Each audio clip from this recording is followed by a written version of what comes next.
প্রিয় দর্শক, আমন্ত্রণ জানাচ্ছি এনটিভির প্রতিদিনকার আয়োজন স্বাস্থ্য প্রতিদিন অনুষ্ঠানে। দর্শক, আপনাদের সঙ্গে আছি আমি ডাক্তার সাখাওয়াত হোসেন।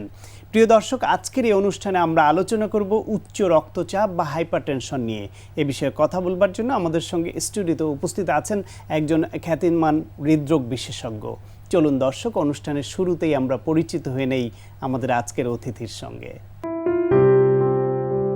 ডাক্তার শফিকুর রহমান পাটোয়ারি ১৯৭০ সালের জানুয়ারি মাসে চাঁদপুর জেলায় জন্মগ্রহণ করেন। তিনি ১৯৯৪ সালে চট্টগ্রাম মেডিকেল কলেজ থেকে এমবিবিএস ডিগ্রি অর্জন করেন। এরপর তিনি চিকিৎসা বিজ্ঞানে উচ্চতর এমডি এফসিপিএস ডিগ্রি লাভ করেন। বর্তমানে তিনি হৃদরোগ বিশেষজ্ঞ হিসেবে সরকারি চাকুরিতে কর্মরত আছেন। স্যার, আপনাকে আমন্ত্রণ জানাচ্ছি আমাদের অনুষ্ঠানে। ধন্যবাদ আমন্ত্রণের জন্য। স্যার, এই যে হাইপারটেনশন বা উচ্চ রক্তচাপ, এটি বহুল প্রচারিত এবং সব মানুষই কম বেশি জানেন যে উচ্চ রক্তচাপ একটি সমস্যা, এবং এত ব্যাপক সংখ্যক মানুষ এতে আক্রান্ত হন কেন?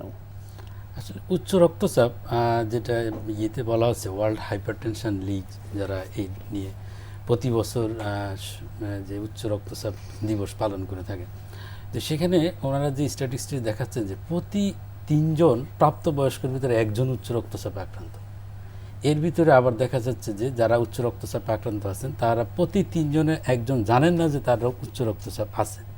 এর ভিতরে আবার দেখা যাচ্ছে যে প্রতি ৩ জন যারা চিকিৎসা নিচ্ছেন তাদের ভিতরে একজন তাদের গোল রক্তচাপে কিন্তু পৌঁছতে পারেন না চিকিৎসা করে। এবং এই উচ্চ রক্তচাপের ফলে দেখা যাচ্ছে যে অনেক ধরনের কমপ্লিকেশন হচ্ছে। একটা হচ্ছে হার্টের সমস্যা, কিডনির সমস্যা, চোখের সমস্যা হচ্ছে। এর মাধ্যমে অনেক পেশেন্টই মৃত্যুবরণ করতেছেন এবং পক্ষাঘাতগ্রস্ত হচ্ছেন, এবং এই জন্য এই উচ্চ রক্তচাপকে সাইলেন্ট কিলারও বলা হয়ে থাকে। একজন মানুষটা মানে এই উচ্চ রক্তচাপটা বেড়ে যাচ্ছে কেন? তার বেড়ে যাওয়ার কারণ হচ্ছে এখানে দেখা যাচ্ছে যে 2 ধরনের কারণ রয়েছে। একটা বলা হচ্ছে যে প্রাইমারি হাইপারটেনশন, মানে কোনো কারণ জানা যাচ্ছে না, আর একটা হচ্ছে যে সেকেন্ডারি হাইপারটেনশন, যেটা 5% কেসে কিছু কারণ জানা যাচ্ছে। সেক্ষেত্রে যেমন কিডনিজনিত সমস্যা, এন্ডোক্রাইন গ্ল্যান্ডের সমস্যার জন্য, এবং কিছু কিছু রোগ যেমন renal artery stenosis, coarctation of the aorta, কিছু ওষুধের জন্য উচ্চ রক্তচাপ হয়। তবে যাদের ক্ষেত্রে রক্তচাপের কারণ জানা যাচ্ছে না তাদের ক্ষেত্রে কিছু কিছু ফ্যাক্টরকে রেসপন্সিবল করা হচ্ছে। যেমন একটা হচ্ছে ওজন বেড়ে যাওয়া, ওজন বেড়ে যাচ্ছে। তারপরে হচ্ছে কাজকর্ম যারা কম করেন, মানে সিলিন্ডারি পরিশ্রম যারা কম করেন, তারপরে হচ্ছে যারা ধূমপান করেন এবং অ্যালকোহল কনজামশন যারা বেশি করেন, তার খাদ্য অভ্যাসেরও একটা কারণ আছে। যেমন সল্ট কন্টেনিং খাবার প্রচুর পরিমাণে পাওয়া যাচ্ছে, ফ্যাট কন্টেনিং খাবার, এই সমস্ত খাবারের জন্য রেসপন্সিবল উচ্চ রক্তচাপ। এছাড়াও দেখা যাচ্ছে যে ফ্যামিলিতে যদি কারোর উচ্চ রক্তচাপ থাকে তাদেরও দেখা যাচ্ছে উচ্চ রক্তচাপ হওয়ার একটা প্রবণতা থাকে। তাহলে দেখা যাচ্ছে যে অনেকগুলো ফ্যাক্টর, আর টেনশন, অ্যাংজাইটি, বিভিন্ন কম্পিটিটিভ লাইফস্টাইল, এই সমস্ত কারণে কিন্তু উচ্চ রক্তচাপ দিন দিন বেড়ে যাচ্ছে। একজন মানুষের শরীরের মধ্যে যে রক্ত চলাচল করে, চলাচলের জন্য একটা চাপ তো তার দরকারি, এবং চলাচলের সময় সে রক্তনালীর ওয়ালে একটা চাপ দেয়, এটা নর্মালি তো থাকে সবারই। এটাকে কোন পর্যায়ে গেলে কখন আপনারা বলবেন যে তিনি উচ্চ রক্তচাপে ভুগছেন? হ্যাঁ, মানে আপনি খুব সুন্দরভাবে উচ্চ রক্তচাপের একটা ডেফিনেশন দিয়ে ফেলছেন। মানে রক্ত যখন প্রবাহিত হয় এবং সে যখন রক্তনালীর উপর একটা চাপ প্রয়োগ করে তাকেই বলা হয় রক্তচাপ। তাহলে স্বাভাবিক মানুষের জন্য একটা নির্দিষ্ট রক্তচাপ লাগবে এই রক্ত প্রবাহিত হওয়ার জন্য, এবং রক্ত প্রবাহিত হওয়ার মাধ্যমে মানুষের শরীরে অক্সিজেন এবং নিউট্রিশন প্রদান করে থাকে। এবং রক্তচাপটা হলো 120 মিলিমিটার মার্কারি উপরের চাপটা। মানে এখানে 2 ধরনের চাপ আছে, একটা হলো মানে যেটাকে সিস্টোলিক ব্লাড প্রেশার বলা হয়, আর একটা হচ্ছে ডায়াস্টোলিক ব্লাড প্রেশার। যেটা উপরের যেটা সেটাকে আমরা সিস্টোলিক বলি, যেমন 120 মিলিমিটার মার্কারি বা তার নিচে থাকবে নর্মালি। আর ডায়াস্টোলিক ব্লাড প্রেশারটা হচ্ছে 90 মিলিমিটার মার্কারি বা তার নিচে, 60 to 90 হচ্ছে নর্মাল রেঞ্জ, এর ভিতরে থাকতে হবে ডায়াস্টোলিক। আর সিস্টোলিক হচ্ছে 100 to 120-র ভিতরে থাকবে। এটা হচ্ছে নর্মাল।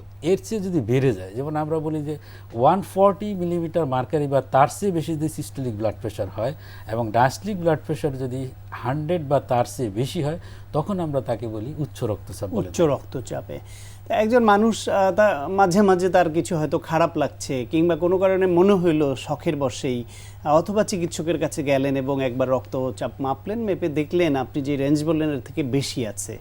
একবার এরকম বেশি পেলেই কি আপনারা ধরে নেন? কারণ অনেকেই তো আতঙ্কগ্রস্ত হন যে আমি বোধহয় হাইপারটেনসিভ হয়ে গেলাম। একবার এরকম বেশি পেলেই কি আপনারা তাকে ডিক্লেয়ার করেন বা ধরে নেন যে উচ্চ রক্তচাপের রোগী? তবে একবার পেলে ওটাকে উচ্চ রক্তচাপ বলা ঠিক হবে না। সাধারণত 3টা সেটিংয়েই যদি পরপর দেখা যাচ্ছে যে রক্তচাপ বেশি থাকে, সেই ক্ষেত্রে উচ্চ রক্তচাপ হিসাবে তাকে ডিক্লেয়ার করা উচিত। এখন এই রক্তচাপের জন্য যেমন আমরা যে একবার পেলেই কোনো টেনশনের জন্য হতে পারে, একটু হাঁটাহাঁটির জন্য হতে পারে, বা বেড়ে যেতে পারে, কিন্তু চিকিৎসকের কাছে গেলেও বেড়ে যেতে পারে, যাকে আমরা হোয়াইট কোট হাইপারটেনশন বলি। এই জন্য হচ্ছে কি 3টা সেটিংয়ে আপনার যদি পরপর বেশি থাকে, সেই ক্ষেত্রে এই উচ্চ রক্তচাপ লেভেল করা উচিত।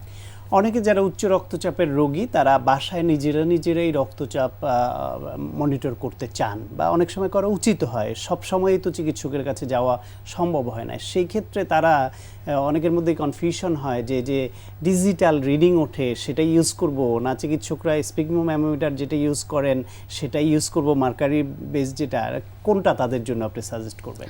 এখন আসলে যেটা ডিজিটালটাই যে পেশেন্টের জন্য ইজি হয়, যেমন যেটা মার্কারি ম্যানোমিটারের মাধ্যমে যেটা মাপ হয়, সেখানে আসলে স্টেথোস্কোপের প্রয়োজন হয়, তারপরে আবার হচ্ছে উপরেরটা নিচেরটা বোঝারও একটা ব্যাপার থাকে, কিছুটা ট্রেনিংয়েরও দরকার হয়, এবং একজনেরটা দেখতে আরেকজনের হেল্পেরও দরকার হচ্ছে। সেই ক্ষেত্রে আসলে ডিজিটালটাই হচ্ছে হোম মনিটরিং এর জন্য বেস্ট হলো ডিজিটালটাই। মানে এটা রিডিং নিয়ে অনেকে সন্দেহ পোষণ করে, এটা কিছুটা ডিফারেন্স থাকতে পারে, কিন্তু ভালো মানের ভালো কোম্পানি হলে অবশ্যই একটা ভালো রেজাল্ট পাওয়া যাবে।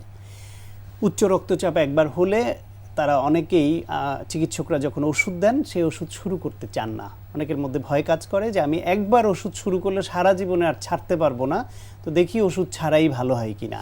এর যৌক্তিকতা কত? এটা আসলে কি উচ্চ রক্তচাপ যদি ধরা পড়ে না, এখানে চিকিৎসার যেমন 3টা স্টেপ আছে। যেমন আমরা প্রথমে বলি যে লাইফস্টাইল মডিফিকেশনের জন্য, যদি লাইফস্টাইল মডিফিকেশনের মাধ্যমে তার ব্লাড প্রেশার নিয়ন্ত্রণে আসে, সেক্ষেত্রে তো ওষুধের প্রয়োজন নেই। তবে কিছু কিছু ক্ষেত্রে ওষুধের প্রয়োজন হচ্ছে, আবার কারো ক্ষেত্রে সার্জিক্যালও কিছু প্রসিডিউরের দরকার হইতে পারে। তো এখন আসেন যে যার ক্ষেত্রে অনেক বেশি রক্তচাপ, যেমন এখানে রক্তচাপকে আবার স্টেজিং করা হয়, স্টেজ 1, স্টেজ 2, মানে তার লেভেলের উপর ভিত্তি করে। অনেক বেশি যদি প্রেশার থাকে, তাকে যদি ডাক্তার ওষুধ দিয়ে থাকেন, তাহলে তো অবশ্যই সেইভাবেই তো ওষুধ খাওয়া উচিত। আর যদি ব্লাড প্রেশারটা নিচের দিকে থাকে, উচ্চ রক্তচাপ কিন্তু স্টেজ 1 বা এরকম থাকে, তো সেক্ষেত্রে তো লাইফস্টাইল মডিফিকেশন করে প্রথমে দেখা যেতে পারে। যে লাইফস্টাইল মডিফিকেশন যেটা আমরা বলি, যেমন ওজন বেশি থাকলে ওজন কমাইতে হবে, তারপর কায়িক পরিশ্রম যদি না করে কায়িক পরিশ্রমের জন্য আমরা বলবো, লবণ বেশি খেলে লবণের পরিমাণ কম খেতে হবে, তারপর হচ্ছে কোলেস্টেরল জাতীয় খাবার কম খাবেন, চর্বিযুক্ত খাবার যেটা, ফল মূল শাকসবজিটা বেশি খেতে আমরা বলি। প্রতিদিন হাঁটার জন্য বলা হয় যে 30 মিনিট যদি প্রতিদিন হাঁটা যায় তাহলে রক্তচাপটা কমে যায়। তার ধূমপান করলে ধূমপান বন্ধ করার জন্য বলি, বেশি অ্যালকোহল কনজামশন করলে সেটা কম খাওয়ার জন্য আমরা বলি। তো এইভাবে দেখা যাচ্ছে অনেক সময় কিন্তু রক্তচাপটা কিন্তু নিয়ন্ত্রণে আসতে পারে। টেনশন বেশি করলে টেনশনটা যদি কমানো যায় কোনোভাবে, তাহলে তো দেখা যায় রক্তচাপ কিছুটা নিয়ন্ত্রণে আসতে পারে। তবে যদি ডাক্তার প্রেসক্রাইব করেন যে তাকে উচ্চ রক্তচাপের ওষুধ, তাহলে অবশ্যই এটা খাওয়া উচিত, এবং সেটা তার একটা নির্দিষ্ট সময় পর পর ডাক্তারের কাছে গিয়ে প্রেশার মেপে ওষুধের ডোজটা অ্যাডজাস্টমেন্ট করে নেওয়া উচিত অবশ্যই।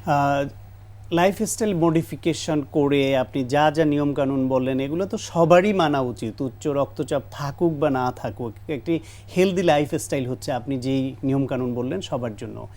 এটা করেও যদি কারো রক্তচাপ নিয়ন্ত্রণে না থাকে, তাকে ওষুধ দিতে হয়। এই উচ্চ রক্তচাপ কি নিরাময়যোগ্য? মানে চিকিৎসা করে একসময় তাকে আমরা সুস্থ করে ফেলবো, আর রক্তচাপ থাকবে না, উচ্চ রক্তচাপ, এটা সম্ভব? না, সম্ভব না। উচ্চ রক্তচাপটা আসলে নিরাময়যোগ্য রোগ নয়, এটা হচ্ছে যে নিয়ন্ত্রণযোগ্য রোগ। তাহলে উচ্চ রক্তচাপ থাকলে অবশ্যই নিয়ন্ত্রণ যদি করা যায়, তাহলে খুব ভালো থাকবে, কোনো কমপ্লিকেশন হবে না, চোখের সমস্যা হবে না, হার্টের সমস্যা হবে না, কিডনির সমস্যা হবে না, ব্রেনের সমস্যা হবে না। সুতরাং অবশ্যই এটাকে নিয়ন্ত্রণে রাখা উচিত ওষুধের মাধ্যমে। তবে কিছু কিছু ক্ষেত্রে দেখা যায় ট্রানজিয়েন্ট উচ্চ রক্তচাপ হয়, যেমন স্বল্প সময়ের জন্য একটা টেনশনের ভিতরে আছে বা পরীক্ষা আছে সামনে, কোনো একটা ঝামেলার ভিতরে আছে, একটু প্রেশার হলো, পরে যখন ঝামেলা চলে গেছে দেখা যায় প্রেশার নরমাল। অনেক সময় এরকম কিছু কিছু পেশেন্ট পাওয়া যায়, সেই ক্ষেত্রে হয়তো বা তার সারা জীবন ওষুধের প্রয়োজন না হইতে পারে, কিছু কিছু ক্ষেত্রে এরকম থাকে। এই যে টেনশনের কারণে বাড়ে, এই রক্তচাপ টেনশন কমলেই কমে যাচ্ছে, কিন্তু তার রক্ত নাড়িলেই যদি চর্বি জমে শুরু হয়ে যায়, সেই ক্ষেত্রে তো আর ব্লাড প্রেশার কমবে না, সেই ক্ষেত্রে ওষুধ খেতে হবে নিয়মিত।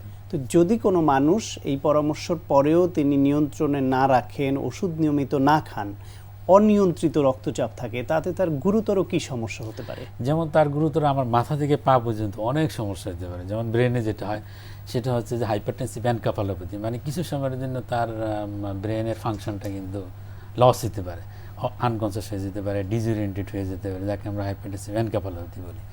এছাড়া ব্রেনে স্ট্রোক হতে পারে, দেখা যায় ইস্কেমিক স্ট্রোক অথবা হিমোরেজিক স্ট্রোক, যার জন্য কোনো একটা সাইড প্যারালাইসিস হয়ে যেতে পারে, ডান হাত ডান পা, বাম হাত বাম পা, এরকম মুখ বাঁকা হয়ে যেতে পারে, প্যারালাইসিস হয়ে যেতে পারে। তাহলে ব্রেনের সমস্যা হয়। তারপর দেখা যায় তার নিচে একটু যদি আমরা না, তার উপরেই চোখ আছে, চোখে কী হয়, চোখে প্রেশারের জন্য দেখা যাচ্ছে যে অন্ধত্ব পর্যন্ত হয়ে যায়।